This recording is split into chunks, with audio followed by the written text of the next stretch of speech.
হরে কৃষ্ণ। একটি রাধাষ্টমী ব্রত পালন করলে 1,00,000 একাদশী ব্রতের ফল লাভ হয় এবং সহস্র কন্যাদানের ফল লাভ হয় এবং পর্বত পরিমাণ স্বর্ণ দান করলে যে ফল লাভ হয় তার থেকেও সহস্রাধিক ফল লাভ হয় এই রাধাষ্টমী একটি ব্রত পালন করলে। তো আজকে আমরা রাধাষ্টমীর ব্রত সম্পর্কে আলোচনা করব বা ব্রত মাহাত্ম্য নিয়ে আলোচনা করব। এই রাধাষ্টমী ব্রত কবে এবং কিভাবে পালন করতে হবে সেই সম্পর্কে আজকে আলোচনা করব। তো রাধাষ্টমী ব্রত হচ্ছে ভাদ্র মাসের শুক্লপক্ষের অষ্টমী তিথিতে পালিত হয়। এই দিনটি খুবই মহিমান্বিত, কারণ এই দিনে শ্রীমতী রাধা ঠাকুরানী আবির্ভূত হয়েছিলেন।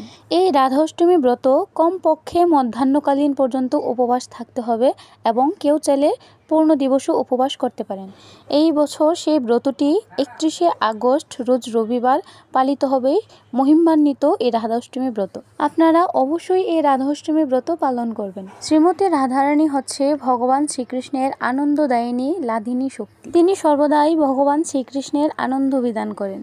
তিনি তত্ত্বগতভাবে ভগবান শ্রীকৃষ্ণ থেকে অভিন্ন, অর্থাৎ শ্রীমতী রাধারানী এবং ভগবান শ্রীকৃষ্ণ হচ্ছেন সম্পূর্ণ অভিন্ন। শুধুমাত্র মাধুর্য লীলা আস্বাদন করানোর জন্য দুটি দেহ ধারণ করেছিলেন। এই রাধাষ্টমী ব্রত পালন করলে আমাদের সমস্ত তীর্থের ফল লাভ হয় এবং কেউ যদি শ্রদ্ধা রহিত হয়েও এই ব্রত পালন করে তাহলে তার শতকুল, মাতৃকুল, পিতৃকুল উদ্ধার হয় এবং তারা ভগবত ভজনের মাধ্যমে বৈকুণ্ঠ ধাম অবধি প্রাপ্ত হতে সক্ষম হন, যদি কেউ সঠিকভাবে রাধাষ্টমী ব্রত পালন করেন এবং ভগবানের কাছে প্রার্থনা করেন এবং রাধারানীর কাছে প্রার্থনা করেন যে তার পিতৃকুল, মাতৃকুল উদ্ধারের জন্য। আর রাধাষ্টমী ব্রত না করলে কি হবে সেটা পদ্মপুরাণে উল্লেখ করা আছে। যদি কেউ জেনে বা না জেনে রাধাষ্টমী ব্রত পালন না করে, বিশেষ করে যে জেনেও রাধাষ্টমী ব্রত পালন না করে, তাহলে তিনি 100 কোটি প্রকল্প নরক যন্ত্রণা ভোগ করবেন। এবং যদি কোনো নারী রাধাষ্টমী ব্রত পালন না করে তাহলে তাকেও 100 কোটি প্রকল্প নরক যন্ত্রণা ভোগ করতে হবে। তারপরেও কোনো নারী যদি মনুষ্য জীবন প্রাপ্ত হয় কোনো জন্মে, তাহলে তাকে বিধবা হতে হবে।